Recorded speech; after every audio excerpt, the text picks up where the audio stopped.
Agora continua comigo aqui, ó. Use vírgula nas enumerações. Enumerações eu vou usar vírgulas. Lembra? A enumeração também a gente conhece como termos de mesma função sintática. Vou colocar aqui abaixo, que não pega ali. Mesma função sintática. Então, enumeração também conhecemos como termos de mesma função sintática, que é a mesma coisa. Ele vendeu a casa, a fazenda e o carro. Observa só aqui, ó. Ele é o sujeito, vendeu é o verbo, a casa, objeto direto, a fazenda, objeto direto, o carro, objeto direto. Então aqui eu tenho uma enumeração de objetos diretos, tá?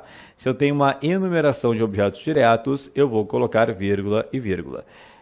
A mesma coisa, separa elementos de mesma função sintática. É tudo objeto direto. Bom, aqui nessa frase, alguns perguntam assim, ó. Eu poderia colocar ele vendeu dois pontos, ele vendeu dois pontos, a casa, a fazenda e o carro. E aí?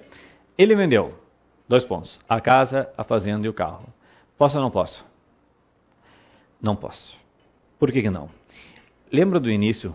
A frase normal, sujeito, verbo e complementos. Se eu colocasse dois pontos aqui, eu estaria quebrando aquela regra inicial. Por quê?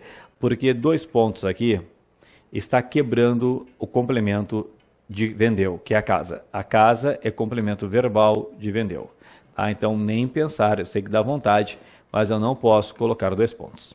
Professor, tem mais uma pergunta. Existe alguma diferença entre ele vendeu a casa, a fazenda e o carro e ele vendeu a casa, vírgula, a fazenda, vírgula, o carro? Ou seja, existe alguma diferença, coloca a tela cheia para nós, entre trocar o E por uma vírgula lá no final? Existe alguma diferença? Existe. Quando eu tenho o E, eu digo que o E representa uma enumeração fechada. Quando eu digo que ele vendeu a casa, a fazenda e o carro, ele vendeu 3 itens. A casa, a fazenda e o carro. Nada mais. Casa, a fazenda e o carro. Quando eu digo ele vendeu a casa, a fazenda, o carro, a vírgula é uma enumeração fechada. Ele vendeu a casa, a fazenda, o carro, entre outras coisas que ele vendeu. Então, o E é uma enumeração fechada. A vírgula é uma enumeração aberta. Se eu disser, naquela festa encontrei João, Carlos e Luiz, eu encontrei apenas o João, o Carlos e o Luiz. Se eu disser, naquela festa encontrei João, Carlos, Luiz, eu subentendo João, Carlos, Luiz, entre outros que eu encontrei. Tá? Então, há essa diferença aí na classificação de enumeração aberta e enumeração fechada. Bom, depois, use vírgula para assinalar o deslocamento do adjunto adverbial. Como assim o deslocamento do adjunto adverbial? Olha só, a posição do adjunto adverbial na língua portuguesa já vimos, é no final da frase. Se o adjunto não estiver no final da frase, ele estará deslocado. Quando o adjunto adverbial está deslocado, então usa vírgula. Por exemplo, no domingo farei a prova. No domingo é um adjunto adverbial. Por que está deslocado? Porque está no início da frase. Nós temos na língua portuguesa um baita problema com o adjunto adverbial deslocado. Por quê? Porque o deslocamento do adjunto adverbial complica muito a nossa vida. Há uma regrinha que diz o seguinte: se o adjunto adverbial for de pequeno porte, olha só o que diz a regra. Se o adjunto adverbial for de pequeno porte, a vírgula será opcional. O uso de vírgula é opcional. Ou ainda, se for um adjunto adverbial no meio da frase, né, as vírgulas serão opcionais. Então, olha só que loucura.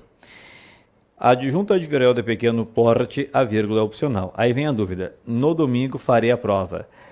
Que no domingo é de grande porte ou é de pequeno porte? Ou é de médio porte? E agora? O que no domingo é? É difícil. existem livros que tentam classificar pequeno porte e grande porte, e toda classificação é subjetiva.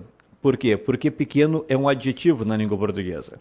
Então, o que é pequeno para um, pode ser grande para outro. Eu já vi livros dizendo que pequeno porte é até 7 letras, até 12 letras. Alguns livros dizendo que pequeno porte, uma palavra, 2 palavras, muito difícil. Agora, o que eu digo? Para as nossas bancas tradicionais, Fundação Carlos Chagas, CESP, né?